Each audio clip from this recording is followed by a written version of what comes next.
بسم اللہ الرحمن الرحیم۔ السلام علیکم، کیسے ہیں آپ سب؟ انشاءاللہ سبھی ٹھیک ہوں گے اور اللہ کی رحمتوں کے سائے میں ہوں گے۔ آپ کا صبر کسی کے لیے بد دعا ہی ہوتا ہے۔ ہر انسان اپنے کیے کو پا لیتا ہے۔ صبر کریں، معاف کرنا نہ کرنا آپ کے ہاتھ میں ہے۔ معاف کر دینا آپ کے عجز کو بڑھا دیتا ہے اور معافی کے بدلے میں ہو سکتا ہے کوئی راحت یا آسانی مل جائے، مگر بدلہ لینے کا حق بھی آپ کے پاس، اور اگر آپ صبر کر رہے ہیں تو بے شک وہ زیادہ افضل ہے۔ کسی بھی صابر انسان سے زیادہ بہادر کون ہوگا؟ صبر بزدل نہیں، بہادر کیا کرتے ہیں۔ اپنے صبر پر پچھتائیں مت، بس رب پر چھوڑ دیجئے۔ اللہ صبر کرنے والوں کے ساتھ ہے۔ اللہ تعالیٰ ہم سب کی زندگیوں میں آسانیاں پیدا کرے، آمین۔ آج انشاءاللہ سورۃ الاعراف کی آیت نمبر 55 سے سٹارٹ کریں گے۔ اعوذ باللہ من الشیطان الرجیم، بسم اللہ الرحمن الرحیم۔ اپنے رب کو پکارو گڑ گڑاتے ہوئے اور چپکے چپکے، یقیناً وہ حد سے گزرنے والوں کو پسند نہیں کرتا۔ آیت نمبر 56، زمین میں فساد برپا نہ کرو جبکہ اس کی اصلاح ہو چکی ہے، اور خدا ہی کو پکارو خوف کے ساتھ اور طمع کے ساتھ، یقیناً اللہ کی رحمت نیک کردار لوگوں سے قریب ہے۔ اس کی تفسیر ہے، زمین میں فساد برپا نہ کرو یعنی زمین کے انتظام کو خراب نہ کرو۔ انسان کا خدا کی بندگی سے نکل کر اپنے نفس کی یا دوسروں کی بندگی اختیار کرنا اور خدا کی ہدایت کو چھوڑ کر اپنے اخلاق، معاشرت اور تمدن کو ایسے اصول و قوانین پر قائم کرنا جو خدا کے سوا کسی اور کی رہنمائی سے ماخوذ ہوں، یہی وہ بنیادی فساد ہے جس سے زمین کے انتظام میں خرابی کے بے شمار صورتیں رونما ہوتی ہیں، اور اسی فساد کو روکنا قرآن کا مقصود ہے۔ پھر اس کے ساتھ قرآن اس حقیقت پر بھی متنبہ کرتا ہے کہ زمین کے انتظام میں اصل چیز فساد نہیں ہے جس پر صلاح عارضی ہوئی ہو، بلکہ اصل چیز صلاح ہے جس پر فساد محض انسان کی جہالت اور سرکشی سے عارض ہوتا رہا ہے۔ بالفاظ دیگر، یہاں انسان کی زندگی کی ابتدا جہالت، وحشت اور شرک و بغاوت اور اخلاقی بد نظمی سے نہیں ہوئی ہے، جس کو دور کرنے کے لیے بعد میں بتدریج اصلاحات کی گئی ہوں، بلکہ فی الحقیقت انسانی زندگی کا آغاز صلاح سے ہوا ہے، اور بعد میں اس درست نظام کو غلط کار انسان اپنی حماقتوں اور شرارتوں سے خراب کرتے رہے ہیں۔ اسی فساد کو مٹانے اور نظام حیات کو اثر نو درست کر دینے کے لیے اللہ تعالیٰ وقتاً فوقتاً اپنے پیغمبر بھیجتا رہا ہے، اور انہوں نے ہر زمانے میں انسان کو یہی دعوت دی ہے کہ زمین کا انتظام جس صلاح پر قائم کیا گیا تھا اس میں فساد برپا کرنے سے باز آؤ۔ اس معاملے میں قرآن کا نقطہ نظر ان لوگوں کے نقطہ نظر سے بالکل مختلف ہے جنہوں نے ارتقاء کا ایک غلط تصور لے کر یہ نظریہ قائم کیا ہے کہ انسان ظلمت سے نکل کر بتدریج روشنی میں آیا ہے، اور اس کی زندگی بگاڑ سے شروع ہو کر رفتہ رفتہ بنی اور بنتی جا رہی ہے۔ اس کے برعکس قرآن کہتا ہے کہ خدا نے انسان کو پوری روشنی میں زمین پر بسایا تھا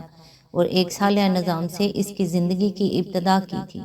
پھر انسان خود شیطانی رہنمائی قبول کر کے بار بار تاریکی میں جاتا رہا اور اس سالہ نظام کو بگاڑتا رہا، اور خدا بار بار اپنے پیغمبروں کو اس غرض کے لیے بھیجتا رہا کہ اسے تاریکی سے روشنی کی طرف آنے اور فساد سے باز رہنے کی دعوت دے۔ خدا ہی کو پکارو خوف کے ساتھ اور طمع کے ساتھ، اس فقرے سے واضح ہو گیا کہ اوپر کے فقرے میں جس چیز کو فساد سے تعبیر کیا گیا ہے وہ دراصل یہی ہے کہ انسان خدا کے بجائے کسی اور کو اپنا ولی و سرپرست اور کارساز اور کارفرما قرار دے کر مدد کے لیے پکارے،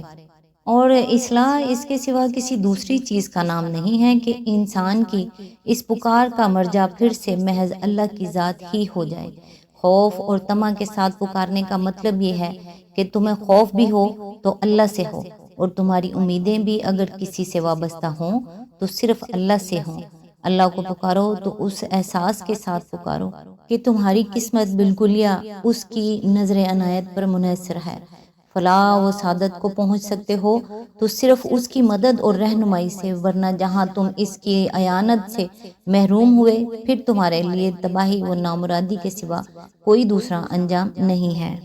آیت نمبر 57، اور وہ اللہ ہی ہے جو ہواؤں کو اپنی رحمت کے آگے آگے خوشخبری لیے ہوئے بھیجتا ہے، پھر جب وہ پانی سے لدے ہوئے بادل اٹھا لیتی ہیں تو انہیں کسی مردہ سرزمین کی طرف حرکت دیتا ہے اور وہاں میم برسا کر اسی مری ہوئی زمین سے طرح طرح کے پھل نکال لاتا ہے۔ دیکھو اس طرح ہم مردوں کو حالت موت سے نکالتے ہیں، شاید کہ تم اس مشاہدے سے سبق لو۔